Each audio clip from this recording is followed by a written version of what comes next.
Hello बच्चों, स्वागत है आपका हानु ग्लोबल स्टडीज के इस मंच पर।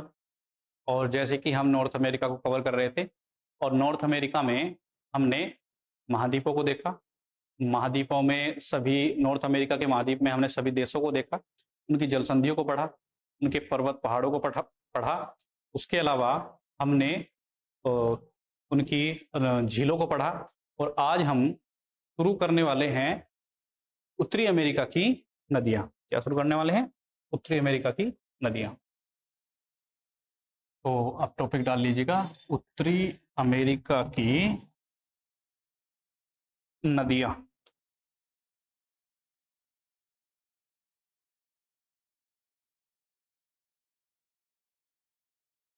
तो नदियों में आप सबसे पहले आप ये आपके पास मैप होगा नॉर्थ अमेरिका का। तो सबसे पहले हम जो जिस नदी की बात करते हैं वो है मैकिंजे नदी।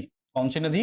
मैकिंजे रिवर। ये यहाँ पर आप देख रहे होंगे। इस नदी के बारे में मैंने आपको बताया था कि जब हमने झीलें पढ़ी थी तो हमने आपको एक ग्रेट स्लेव झील बताई थी। ग्रेट स्लेव झील बताई थी।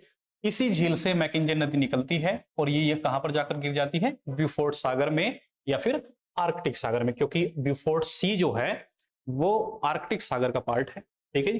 तो सबसे पहली जो नदी है वो है कौन सी? मैकिंजे नदी। ठीक है जी। तो पहली जो नदी है वो है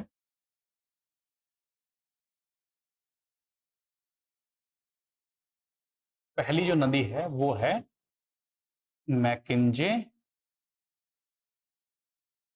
नदी। ठीक है जी।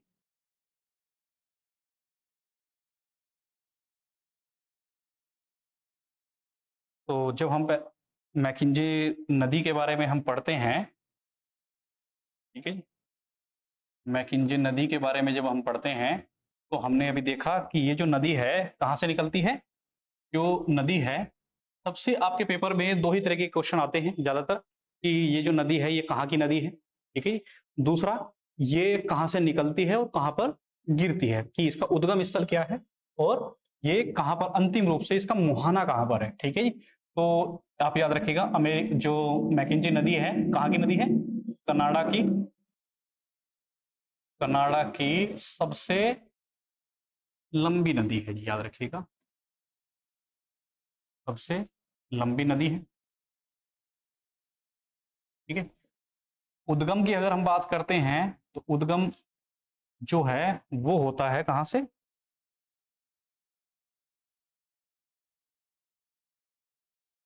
उद्गम जो है वो है ग्रेट स्लेव झील से। ठीक है जी। तो कहां से हुआ है? ग्रेट स्लेव झील से। और जब हम मुहाने की बात करते हैं, मुहाना कहां पर है? तो आप याद रखिएगा, ब्यूफोर्ड सागर में। ब्यूफोर्ट सागर। अगर आपके एग्जाम में ब्यूफोर्ट सागर नहीं आया तो क्या आएगा? आर्कटिक महासागर आएगा, क्योंकि ब्यूफोर्ट सागर किसका पार्ट है? आर्कटिक महासागर का पार्ट है। ठीक है जी। तो इस तरीके से आपकी जो पहली नदी थी मैकिंजे नदी वो समाप्त हुई। अब बात करते हैं दूसरी नदी की। ठीक है जी। दूसरी नदी की जब हम बात करते हैं तो ये जो नदी है, ये आप यहाँ पर एक यूकोन नदी देख रहे होंगे, ये वाली। यहां से निकलकर ये जाकर गिर जाती है। यहाँ पर एक मैंने आपको जल संधि बताई थी, कौन सी? बेरिंग जल संधि। और ये जो क्षेत्र आप देख रहे हैं इसको बोलते हैं ब्रिटिश कोलंबिया का पठार। तो ये जो नदी है जिसको हम यूकॉन रिवर बोलते हैं, यूकॉन नदी, ये यहाँ पर जो क्षेत्र है ये यूकॉन पठार का है। ब्रिटिश कोलंबिया के पठार से ये नदी निकलती है। ठीक है जी, यूकॉन नदी। और कहां पर जाकर गिर जाती है? बेरिंग सागर में जाकर गिर जाती है। तो दूसरी नदी हमारी कौन सी है? दूसरी नदी आप याद रखिएगा, ये हमारी है यूकॉन नदी। ठीक है? तो आप याद रखिए कहां से निकलती है? ब्रिटिश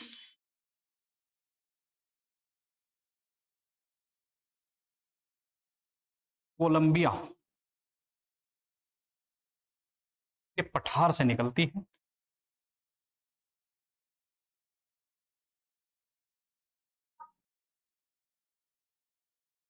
पठार से निकलती है और कहां पर जाकर गिर जाती है? बेरिंग सागर में। बेरिंग सागर में जाकर बेरिंग सागर में जाकर गिर जाती है जी। ठीक है जी, तो आप याद रखिएगा। कहाँ की नदी है? कनाडा की नदी है। कनाडा एक्चुअल में जो यूकोन नदी है वो Canada plus America, Canada plus America, क्योंकि जो मैंने अभी आपको ये दिखाया, ये जो आप देख रहे हैं ये यहाँ पर अलास्का रेंज है, और ये वाला जो पूरा क्षेत्र है ये किसका है? यूनाइटेड स्टेट ऑफ अमेरिका का। तो आप याद रखिएगा ये जो यूकोन नदी है वो ब्रिटिश कोलंबिया के पठार से निकलती है। कहाँ से? कनाडा से निकलती है, और कहाँ पर गिर जाती है? बेरिंग सागर में। यूकोन के पठार ये जो यहाँ पर आप देख रहे हैं अलास्का रेंज, उससे होते हुए ब्रुक्स रेंज और अलास्का रेंज के बीच से होके कहाँ पर गिर जाती है? बेरिंग सागर में गिर जाती है। ठीक है जी, अब बात करते हैं नेक्स्ट रिवर की, तीसरी नदी की।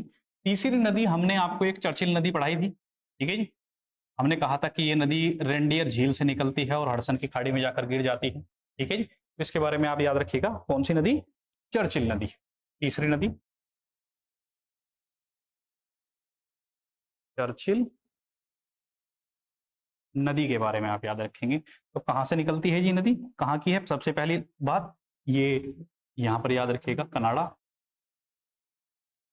ठीक है जी, ये कहाँ की? कनाडा की नदी।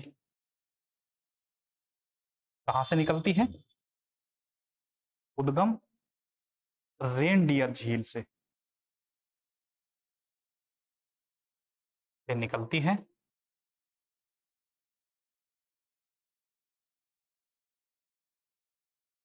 और कहां पर जाकर गिर जाती है? मुहाना कहां पर है? हडसन की खाड़ी में। हडसन की खाड़ी में जाकर गिर जाती है। ठीक है, तो मैंने आपको कहा था कि आपके एग्जाम में या तो नदी की लोकेशन पूछेगा, या फिर आपसे पूछेगा कि उसका उद्गम स्थल क्या है, या फिर उसका मुहाना कहां पर है। ठीक है जी, तो हमने मैकिंजे नदी पढ़ी, यूकॉन पढ़ी, चर्चिल पढ़ी। अब नेक्स्ट नदी की बात करते हैं। ठीक है जी, नेक्स्ट नदी जो हम बात करते हैं, आप यहां पर एक नदी देख रहे होंगे, ये वाली, ये विनिपेग झील है, आपको मैंने पढ़ाई थी। यहीं से एक नदी निकलती है जिसका नाम है नेल्सन। क्या नाम है? नेल्सन नदी। ठीक है जी, तो नेल्सन नदी जो है वो विनिपेग झील से निकलती है, और ये भी जाकर कहाँ गिर जाती है? हडसन की खाड़ी में जाकर गिर जाती है। आप इसको भी याद रख सकते हैं। Next point. ठीक है, चौथी नदी कौन सी है? नेल्सन नदी। नेल्सन नदी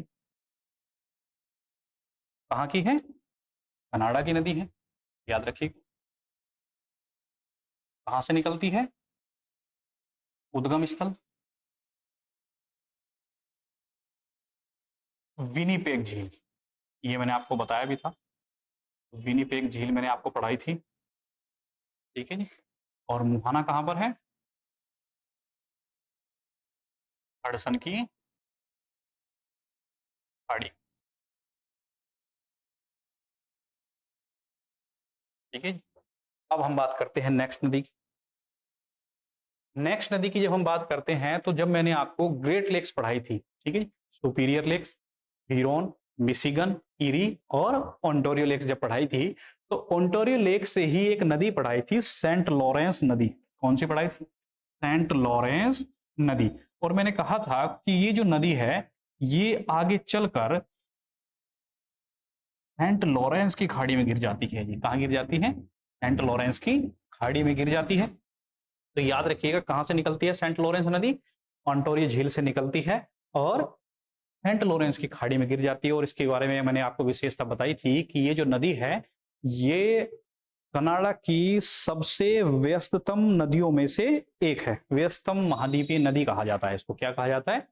सबसे व्यस्त महाद्वीपीय नदी कहा जाता है। तो आप इसको नोट डाउन कर सकते हैं, सेंट लॉरेंस नदी।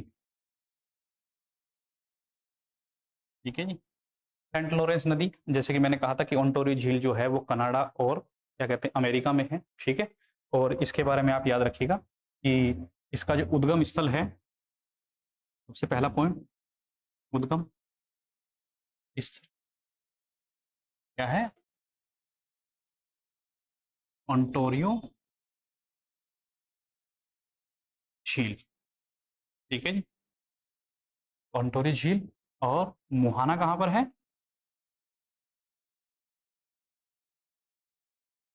सेंट लॉरेंस की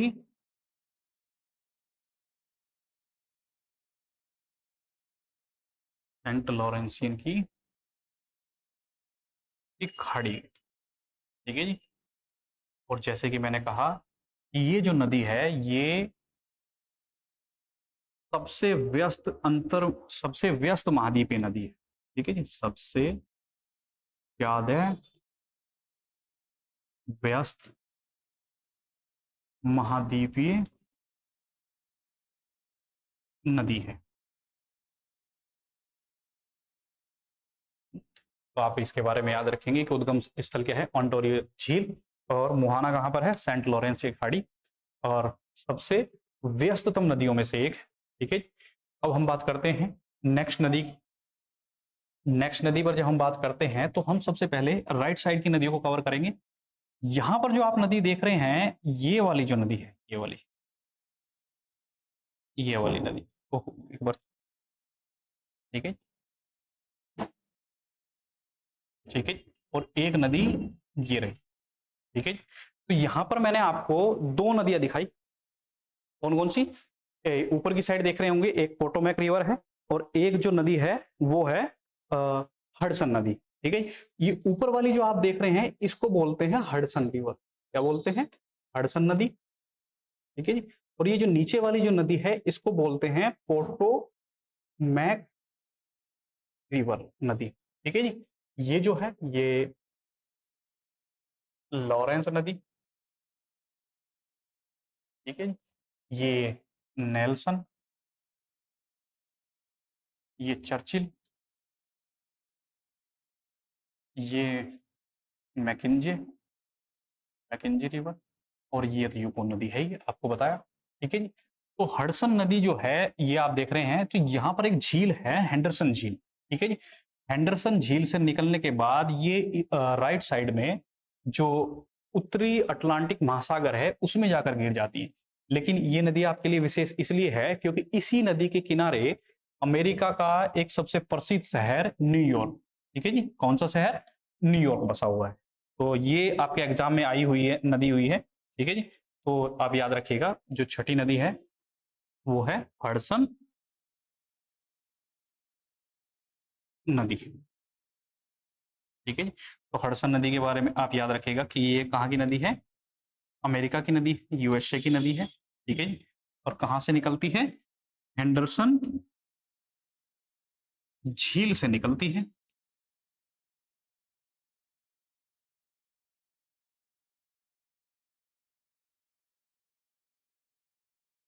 हेंडरसन झील से निकलती है, अर्थात इसका ये उद्गम स्थल है। और मुहाना कहाँ पर है? आर्कटिक ओ उत्तरी अटलांटिक महासागर में जाकर गिर जाती है। कहाँ पर गिर जाती है? उत्तरी अटलांटिक महासागर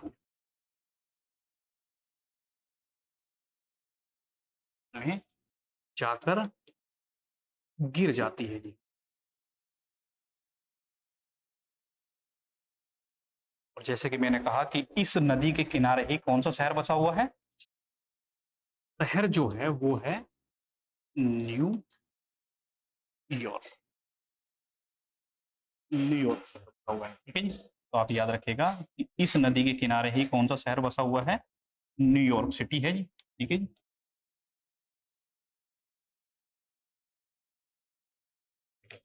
इसके बारे में आप विशेष याद रखिएगा, इसको स्टार लगा के रखिएगा क्योंकि पेपर में आई हुई नदी है। कि बताइए कौन सी नदी के किनारे न्यूयॉर्क शहर बसा हुआ है। ठीक है जी। अब बात करते हैं नेक्स्ट नदी की। ठीक है जी। नेक्स्ट नदी जैसे हमने बताया कि पोटोमैक रिवर, और इसी के किनारे अमेरिका की राजधानी वॉशिंगटन डीसी बसी हुई है, पोटोमैक रिवर। ठीक है जी। और पोटोमैक रिवर की जब हम बात करते हैं तो ये निकलती कहां से है? तो ये आप जो पर्वत देख रहे हैं पूरी पर्वत श्रृंखला, इसको बोलते हैं अपलेशियन पर्वत श्रृंखला, जैसे कि हमने कल बताया था।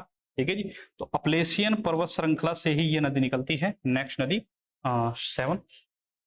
सातवीं नदी, सातवीं नदी जो है आपकी वो है पोटोमैक रिवर। पोटोमैक नदी, पोटोमैक नदी कहाँ से निकलती है? सबसे पहली बात कहाँ की है?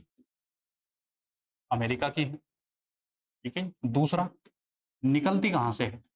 उद्गम स्थल क्या है? तो आप याद रखिएगा, अपलेशियन पर्वत श्रृंखला, अपलेशियन पर्वत से निकलती है, ठीक है जी। अपलेशियन पर्वत से निकलती है और कहां पर जाकर गिर जाती है? मुहाना कहां पर है? उत्तरी अटलांटिक महासागर में, ठीक है? अटलांटिक महासागर में जाकर गिर जाती है, ठीक है। और जैसे कि मैंने कहा कि कौन सा शहर बसा हुआ है?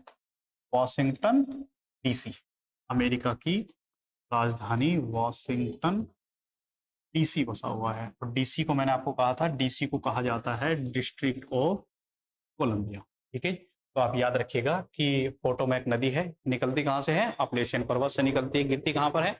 उत्तरी अटलांटिक महासागर में गिरती है। और इसी नदी के किनारे एक शहर बसा हुआ है जिसको बोलते हैं वॉशिंगटन डीसी। आपके एग्जाम में ये क्वेश्चन आया हुआ है, वॉशिंगटन डीसी, आप रखिएगा, ठीक है। नेक्स्ट नदियों की बात करते हैं। नेक्स्ट नदी की जब हम बात करते हैं तो एक नदी यहां पर आप देख रहे होंगे, ये मैं रेड कर देता हूं, ठीक है जी। मिसिसिपी नदी, कौन सी नदी जी? मिसिसिपी नदी, ये देखिएगा, ठीक है जी। और इसी की एक सहायक नदी है जिसको बोलते हैं मिसौरी, क्या जी? मिसौरी, ठीक है। तो यहां पर आप देख रहे होंगे कि यहां पर मैंने एक नदी बनाई है मिसिसिपी नदी, और मिसिसिपी नदी की एक दूसरी सहायक नदी है जिसका नाम है मिसौरी नदी, ठीक है जी।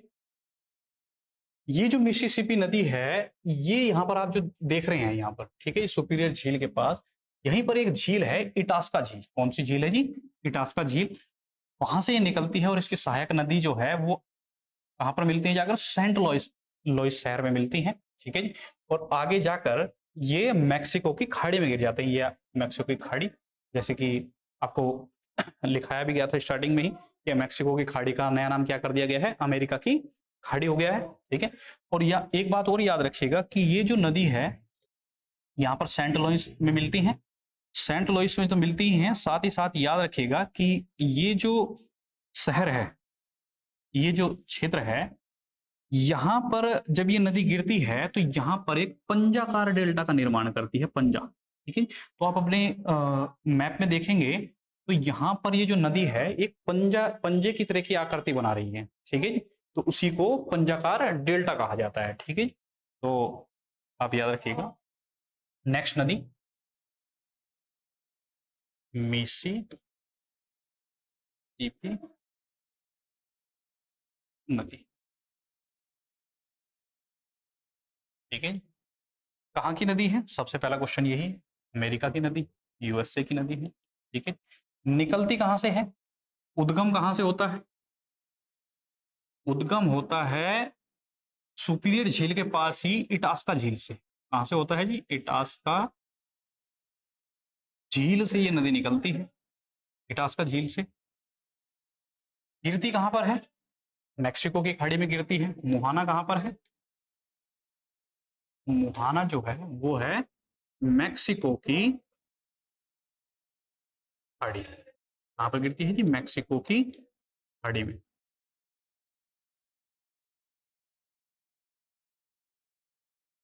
और विशेषता ये है कि इस ये जो नदी है, ये नदी मैक्सिको की खाड़ी में ही कैसे डेल्टा का निर्माण करती है? पंजाकार डेल्टा। मैक्सिको की खाड़ी में पंजाकार डेल्टा, पंजाकार डेल्टा का निर्माण, ये क्वेश्चन आपके पेपर में आया हुआ है। पंजाकार डेल्टा का निर्माण कौन सी नदी पंजाकार डेल्टा का निर्माण करती है, ठीक है। अब याद रखिएगा, मिसिसिपी जो नदी है वो कौन क्या करती है? पंजाकार डेल्टा का निर्माण करती है, ठीक है जी। इसकी सहायक नदी कौन सी है? आप याद रखिएगा, सहायक नदी सहायक नदी जब आपको याद रखनी है तो आप याद रखिएगा मिसौरी। ठीक है जी, कौन सी नदी है जी? मिसौरी।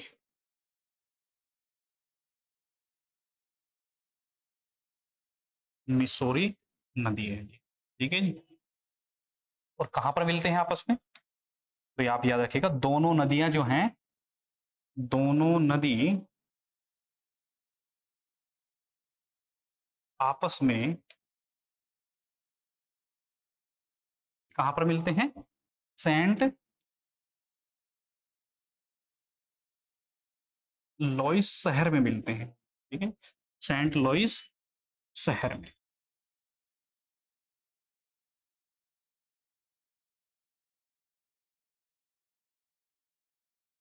मिलती है। ठीक है, तो दोनों जो नदियां हैं वो आपस में कहाँ मिलती हैं? सेंट लॉइस शहर में मिलती हैं। सहायक नदी मिसौरी, और कहाँ से निकलती है? इटास्का झील से। कहाँ पर गिरती है? मैक्सिको की खाड़ी में गिरती है। और कैसे डेल्टा का निर्माण करती है? पंजाकार डेल्टा का निर्माण करती है। ठीक है, इस नदी की विशेषता मैं आपको, इस नदी के बारे में आपको बता दूं कि ये नदी आपके एग्जाम में कई बार आ चुकी है। तो इस नदी को आप थोड़ा ज्यादा ध्यान लगाकर पढ़िएगा ताकि इससे कोई क्वेश्चन जो है वो स्किप ना हो सके। ठीक है, तो मैंने जैसे कहा कि जो मिसिसिपी नदी है उसकी सहायक नदी कौन सी है? मिसौरी नदी है जी। कौन सी नदी है? मिसौरी नदी। अब आते हैं नेक्स्ट नदी पर। ठीक है जी, नेक्स्ट नदी की बात करते हैं। नेक्स्ट नदी की बात करते हैं। ठीक है जी, अब बात करते हैं वो नदी जो अमेरिका और मेक्सिको की प्रशासनिक रेखा कही जाती है। ठीक है जी, जियो ग्रैंड रिवर। ठीक है, तो यहां पर एक पर्वत है कैम्बे पर्वत।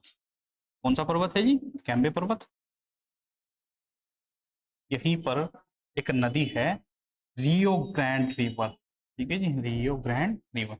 ये तो मैंने आपको बताया कि मिसिसिपी नदी है। ठीक है, और वैसे तो आप याद रख सकते हैं कि यहाँ पर एक दूसरी नदी भी है, ओहियो। ठीक है जी, ओहियो जो नदी है वो भी मिसिसिपी नदी की ही सहायक नदी है। वैसे आप चाहें तो वहां पर लिख सकते हैं। ठीक है जी, में सहायक नदी जो है मिशोरी नदी प्लस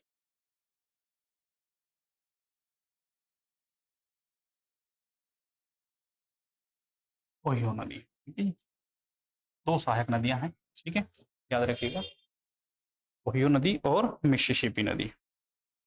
जैसे कि हम बात कर रहे थे रियो ग्रैंड रिवर, तो यहाँ पर एक पर्वत श्रृंखला है कैम्बी पर्वत।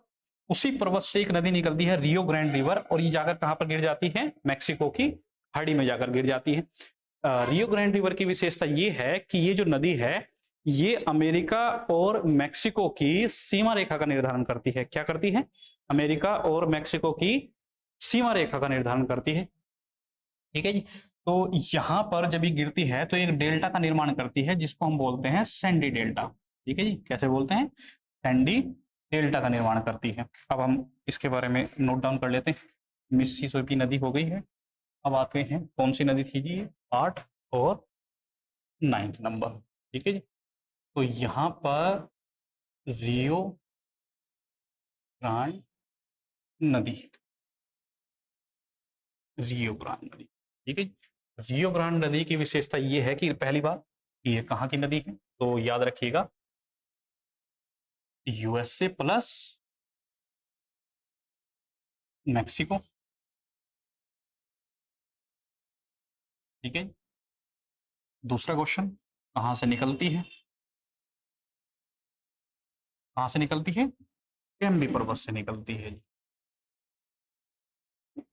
कैम्बी पर्वत से निकलती है, कहाँ पर गिरती है? मुहाना कहाँ पर है? मैक्सिको की खाड़ी में। और मैक्सिको की खाड़ी में गिरने के बाद ही कौन से डेल्टा का निर्माण करती है? Sandy delta. मैक्सिको की खाड़ी में, जैसे वहां पर पंजाकार डेल्टा है तो यहां पर है मैक्सिको की खाड़ी में सैंडी डेल्टा का निर्माण करती है। ये दोनों क्वेश्चन आपके एग्जाम में आए हुए हैं। ठीक है, इसलिए थोड़ा सावधानी पूर्वक सैंडी डेल्टा का निर्माण करती है।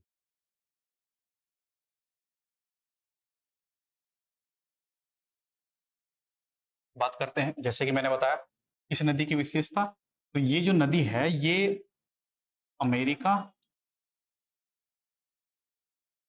और मैक्सिको की सीमा निर्धारण रेखा है। क्या है जी? मैक्सिको की सीमा निर्धारण रेखा। ठीक है, तो कुछ नदियां ऐसी होती हैं जो दो देशों के बीच सीमा रेखा के निर्धारण का काम करती हैं। ठीक है जी, तो इसीलिए इसको क्या कहा जाता है? सीमा निर्धारण रेखा कहा जाता है। और अब हम, जैसे कि हमने ये कर दिया, ये पढ़ लिया, अब हम आगे चलते हैं। नेक्स्ट, यहां पर एक नदी है कोलोरेडो नदी। क्या नदी है? कोलोरेडो नदी। ये जो नदी आप देख रहे हैं ये वाली, ठीक है जी। और यहां पर जो ये देख रहे हैं ये है कैलिफोर्निया की खाड़ी। तो कोलोरेडो जो नदी है वो नदी कहां पर गिरती है? कैलिफोर्निया की खाड़ी में जाकर गिरती है। और निकलती कहां से है? ये पर्वत श्रृंखला मैंने आपको कल बताई थी कि रोकी पर्वत श्रृंखला है पूरी की पूरी। तो रोकी पर्वत श्रृंखला से निकलती है और कहां पर जाकर गिर जाती है? कैलिफोर्निया की खाड़ी में जाकर गिर जाती है। ठीक है, तो आप इसके बारे में याद रखेंगे। 10वीं नदी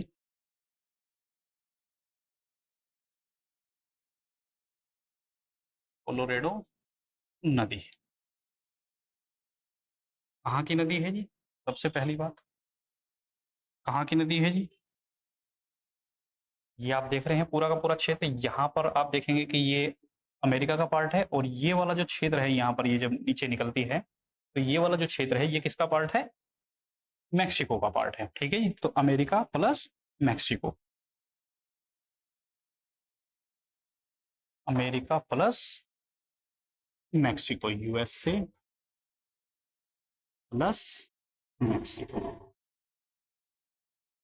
ठीक है, निकलती कहां से है? उद्गम कहां से होता है? रॉकी पर्वत से, रॉकी पर्वत श्रृंखला से निकलती है और कहां पर जाकर गिर जाती है? मुहाना कहां पर है? कैलिफोर्निया की खाड़ी में।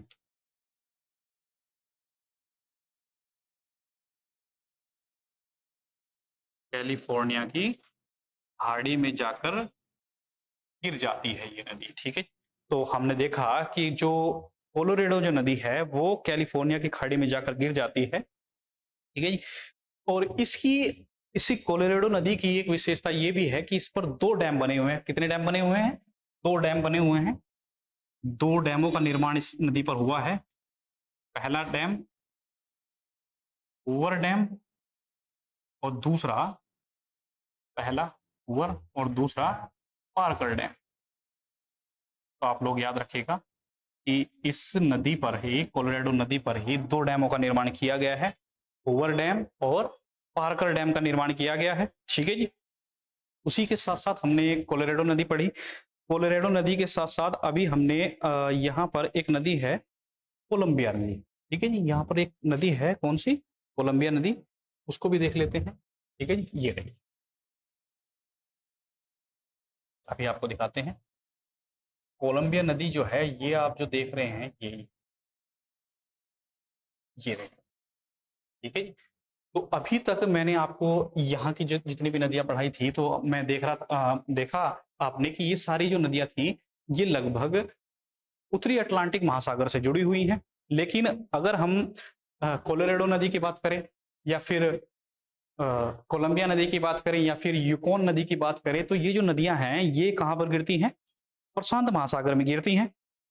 और यहीं पर ही जो कोलंबिया की जो नदी है, वो नदी जो है यहाँ पर, ये जो रॉकी माउंटेन्स है यहाँ से निकलती है। रॉकी माउंटेन से निकलने के बाद ये गिर जाती है उत्तरी प्रशांत महासागर में। ठीक है जी, तो इसके बारे में आप नोट डाउन कर सकते हैं। कितनी नदी हो गई जी हमारी? 10 और एक नदी 11। 11वीं जो नदी है वो है कोलंबिया नदी। कौन सी नदी है जी? कोलंबिया, कोलंबिया नदी। तो कोलंबिया नदी जो है वो कहाँ की नदी है? कहाँ की नदी है जी? ये आप देख रहे हैं पूरा का पूरा पार्ट, ये यहाँ पर कनाडा का पार्ट है ऊपर, और यहाँ पर किसका पार्ट है, अमेरिका। तो ये कनाडा और अमेरिका दोनों की नदियां हैं। यहाँ पर एक नदी आप देख रहे होंगे, ये छोटी सी, यहाँ पर आप देखेंगे ये नदी है स्नेक नदी, ठीक है। कौन सी नदी है, स्नेक रिवर, और ये कोलंबिया नदी की सहायक नदी भी है, ठीक है। और यहाँ पर एक शहर आप देख रहे होंगे पोर्टलैंड, ये इसी कोलंबिया नदी के किनारे बसा हुआ शहर है। तो यहाँ पर कौन सी शहर बसा हुआ है, पोर्टलैंड। तो इसके बारे में आप याद रखिएगा कि ये जो नदी है, सबसे पहली बात कि नदी कहाँ की है, तो ये है कनाडा प्लस अमेरिका की नदी है। उद्गम रॉकी पर्वत,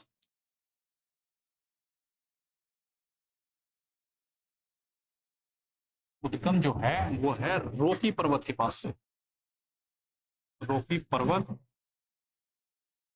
श्रृंखला के पास से। साथ ही मुहाना कहां पर है, उत्तरी प्रशांत महासागर में। कहां पर है जी, उत्तरी प्रशांत महासागर में जाकर गिरती है। सहायक नदी कौन सी है, सहायक नदी, सहायक नदी मैंने अभी आपको बताया कि इसकी जो सहायक नदी है वो है स्नेक नदी। कौन सी नदी है जी, स्नेक नदी है, ठीक है जी। और शहर कौन सा है जी, अभी मैंने आपको बताया था, इसके किनारे एक शहर बसा हुआ है, वो है पोर्टलैंड। पोर्टलैंड शहर बसा हुआ है इसके किनारे। और इसकी एक विशेषता और है कि यहाँ पर इसमें एक डैम बना हुआ है, ठीक है जी। डैम, उस डैम को बोलते हैं grand coolie dam, grand coolie बांध। तो अभी तक हमने देखा कि जो कोलंबिया नदी है वो रॉकी पर्वत के पास से निकलती है, और साथ ही अमेरिका और कनाडा की नदी उत्तरी प्रशांत महासागर में जाकर गिर जाती है, और इसकी सहायक नदी स्नेक है, ठीक है जी। और यहाँ पर एक डैम है कि इसको बोलते हैं grand coolie dam, grand coolie बांध, और ग्रैंड कूली डैम, ठीक है जी। और अब हम चलते हैं आगे।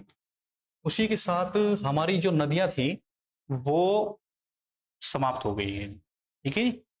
और इसी के साथ जैसे कि हमने आपको स्टार्टिंग किया था यहाँ से मैकिंजे नदी से, कि हमने बताया था कि ये कनाडा की सबसे लंबी नदी और स्लेव झील से निकलती है, ब्यूफोर्ट सागर में गिर जाती है, आर्कटिक महासागर। हो सकता है कि आपके पेपर में ब्यूफोर्ट सागर ना आए, आर्कटिक महासागर आ जाए।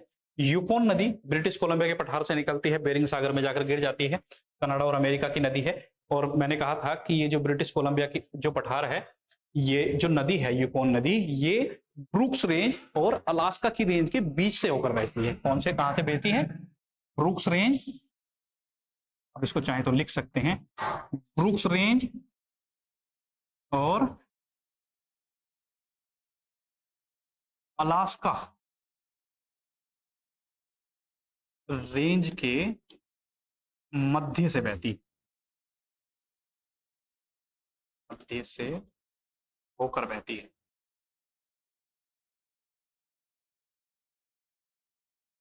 ठीक है जी। अब बात करते हैं चर्चिल नदी। चर्चिल नदी मैं आपको एक बार पहले भी बता चुका हूं कि रेनडियर झील से निकलती है। मुहाना जो है वो हडसन की खाड़ी में है, ठीक है जी। तो नेल्सन झील के बारे में मैंने बताया था कि ये जो नदी है वो विनिपेग झील से निकलती है और हडसन की खाड़ी में जाकर गिर जाती है, कनाडा की नदी है, ठीक है जी। सेंट लॉरेंस नदी जो है, सेंट लॉरेंस नदी मैंने कहा था कि ओंटारियो झील है, और ओंटारियो झील है वो अमेरिका और कनाडा दोनों में है। तो ये जो नदी है ये दोनों की नदी है, और उद्गम जो है ओंटारियो झील है, और मुहाना सेंट लॉरेंस की खाड़ी में जाकर गिर जाती है। सबसे ज्यादा व्यस्त महाद्वीपीय नदियों में से एक है, ठीक है जी।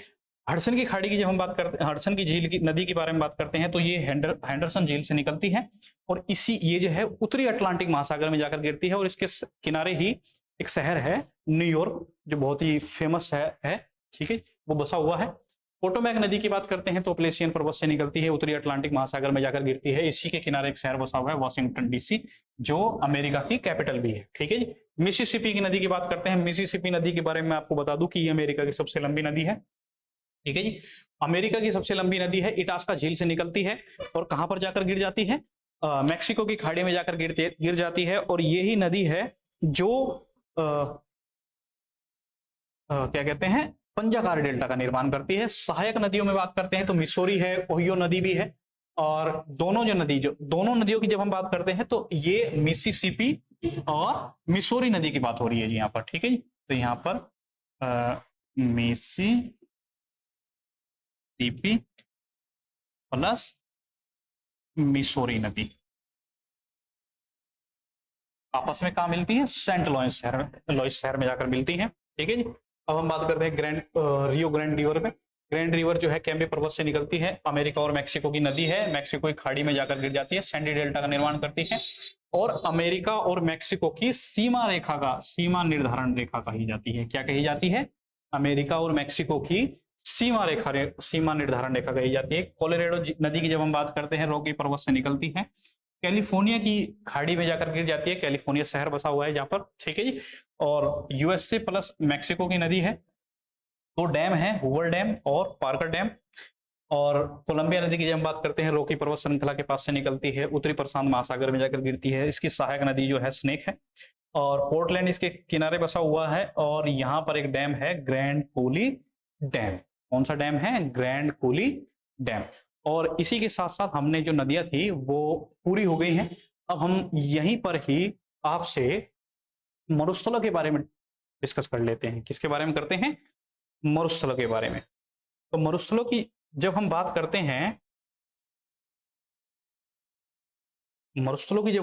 हैं, उत्तरी अमेरिका के मरुस्थलों, ठीक है। तो सबसे पहला कि उत्तरी अमेरिका के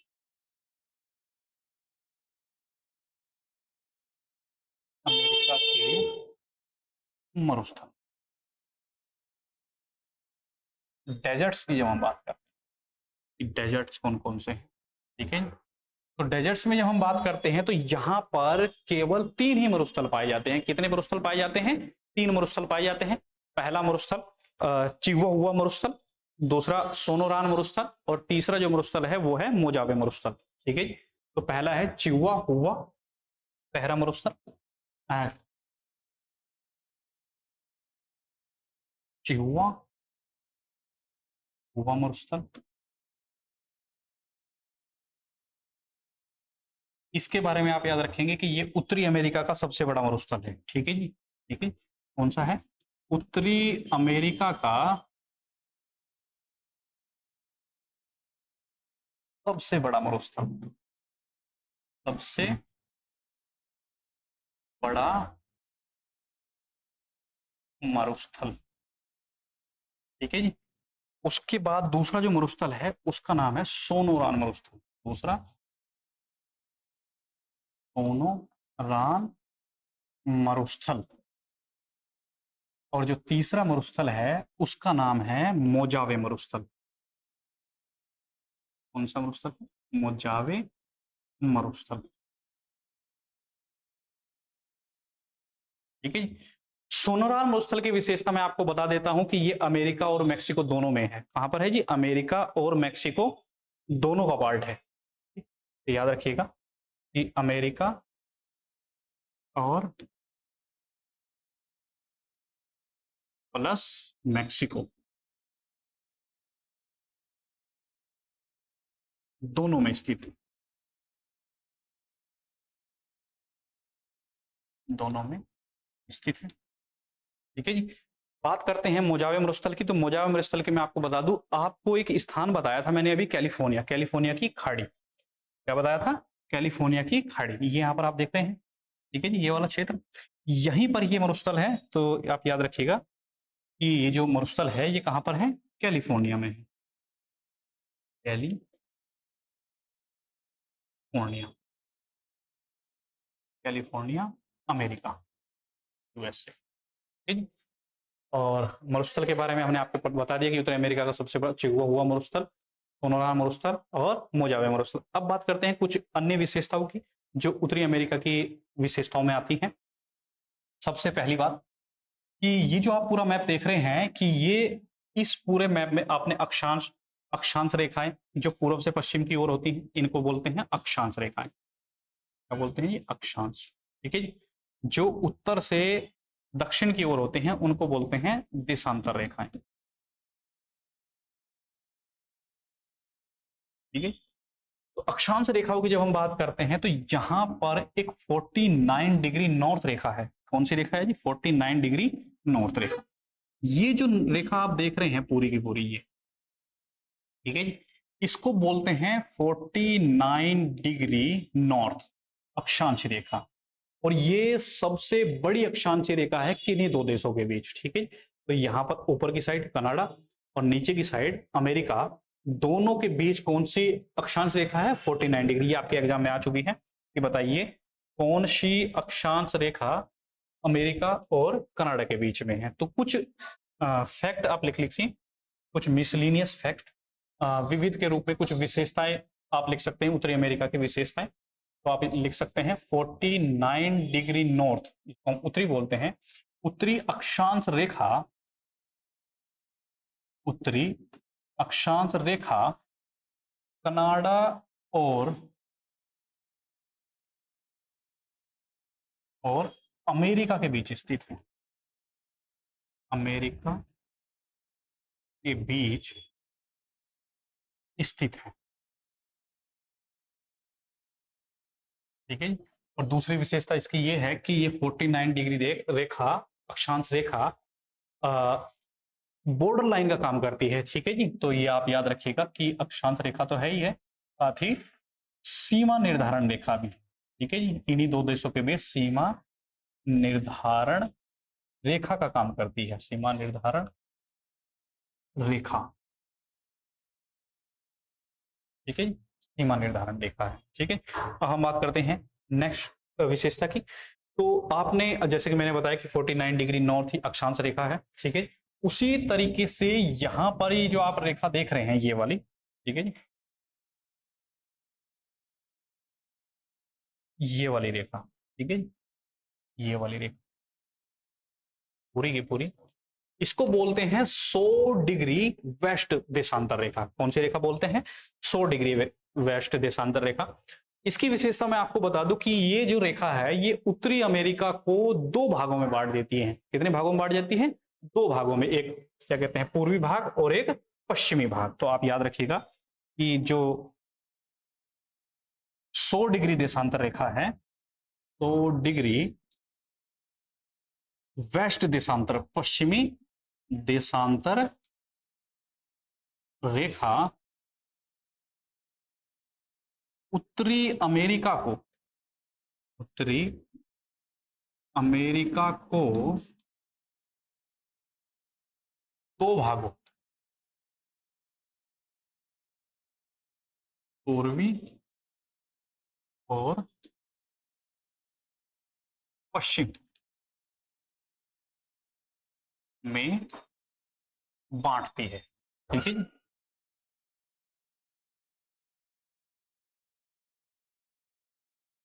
तो दो भागों में बांटती है, पूर्वी और पश्चिमी रेखा में बांटती है। तो जैसे कि मैंने अभी आपको कहा कि 49 डिग्री नॉर्थ ही अक्षांशीय रेखा उत्तरी कनाडा और अमेरिका के बीच सीमा रेखा निर्धारण का काम करती है। उसी तरीके से ये जो अभी आपको मैंने बताया कि 100 डिग्री पश्चिमी देशांतर रेखा उत्तरी अमेरिका को दो भागों में बांट देती है, उत्तरी पूर्वी भाग और पश्चिमी भाग। कुछ और विशेषताओं के बारे में मैं आपको बता दूं कि अमेरिका में ही एक नेशनल पार्क है, येलो स्टोन नेशनल पार्क। इसके बारे में आप याद रखिएगा कि येलो स्टोन नेशनल पार्क है। ठीक है, अमेरिका में ही, अमेरिका का ये yellow stone national park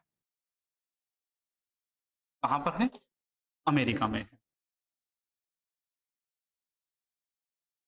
yellow stone national park. तो ये अमेरिका का पार्ट है। और मैं आपको बता दूं कि यहाँ ये जो क्षेत्र है ये गर्म स्थलों में से एक है, येलो स्टोन नेशनल पार्क। और उसी के साथ साथ यहीं पर ही अमेरिका में ही एक क्षेत्र है जिसको हम बोलते हैं डेथ वैली। ठीक है जी, कौन सा है? मृत घाटी, जिसको हम बोलते हैं मृत घाटी। ठीक है, इसको हम बोलते हैं इंग्लिश में डेथ वैली। ये कहाँ का पार्ट है? ये भी अमेरिका का ही पार्ट है। ठीक है जी, और ये अमेरिका का सबसे गर्म स्थल है, अमेरिका का सबसे गर्म स्थल।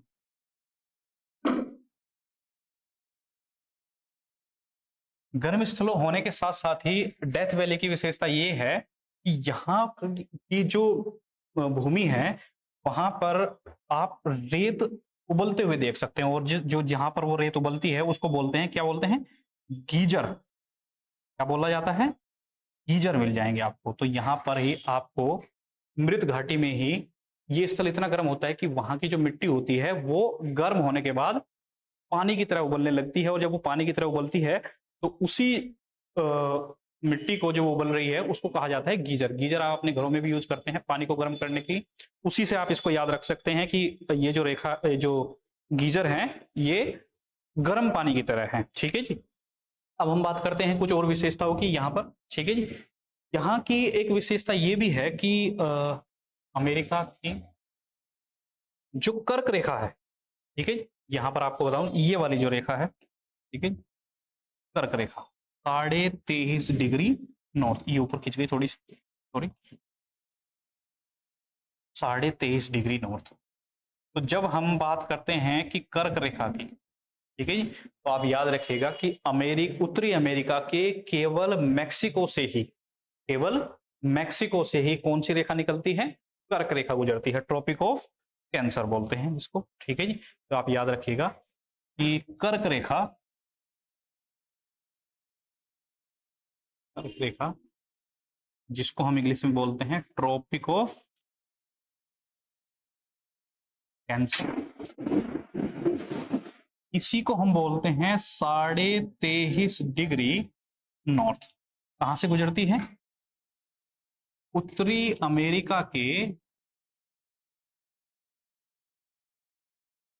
अमेरिका के कहां से गुजरती है, मैक्सिको से होकर गुजरती है,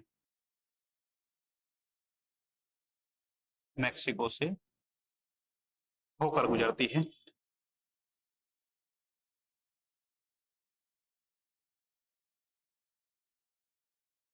ठीक है। और ट्रॉपिक ऑफ कैंसर की बात हमने की 23.5 डिग्री नॉर्थ, और जब हम 66 डिग्री नॉर्थ की बात करते हैं, किसकी बात करते हैं, 66 डिग्री नॉर्थ की जब हम बात करते हैं, तो ये आप रेखा यहां पर देख रहे होंगे जिसको हम बोलते हैं आर्कटिक वृत्त। क्या बोलते हैं, आर्कटिक वृत्त। तो यहां पर आपसे पूछा जाए कि बताइए 66 डिग्री नॉर्थ जो है आर्कटिक वृत्त जिसको हम बोलते हैं, वो उत्तरी अमेरिका के कौन कौन से भाग से होकर गुजरता है। तो आप याद रखिए, कनाडा पहला देश, दूसरा है अमेरिका क्योंकि ये अलास्का का क्षेत्र है, और यहां पर आप देख रहे हैं ग्रीनलैंड। ठीक है। तो आप याद रखिएगा कि ये जो क्षेत्र है 66 डिग्री जिसको हम बोलते हैं आर्कटिक वृत्त, 66 डिग्री नॉर्थ जो है वो कहां कहां से होकर गुजरता है, अमेरिका, अमेरिका के भी कौन से क्षेत्र, अमेरिका के अलास्का से होकर गुजरता है, प्लस कनाडा, और प्लस ग्रीनलैंड। और ग्रीनलैंड के बारे में मैंने आपको बताया था कि ग्रीनलैंड जो क्षेत्र है वो प्राकृतिक रूप से तो उत्तरी अमेरिका का पार्ट है, लेकिन राजनीतिक रूप से उस पर किसका हिस्सा है, किसका अधिकार है, डेनमार्क का अधिकार है। ठीक है जी,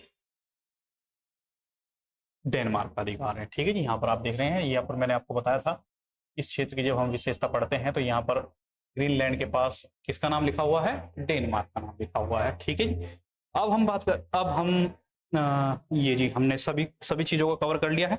और आप एक नोट करके और लिख लीजिएगा कि क्यूबा को चीनी का कटोरा कहा जाता है जी। क्यूबा को क्या कहा जाता है, क्यूबा को चीनी का कटोरा भी कहा जाता है जी। क्यूबा की मैंने आपके पढ़ाया था क्यूबा के बारे में। ठीक है। क्यूबा को चीनी का कटोरा कहा जाता है क्योंकि यहाँ पर चीनी जो है वो क्या कहते हैं, जो गन्ना जो है वो ज्यादा उगता है और चीनी बनाई जाती है, कटोरा कहा जाता है। ठीक है। और इसी के साथ साथ आपका उत्तरी अमेरिका जो है वो पार्ट खत्म हो गया है। ठीक है। धन्यवाद।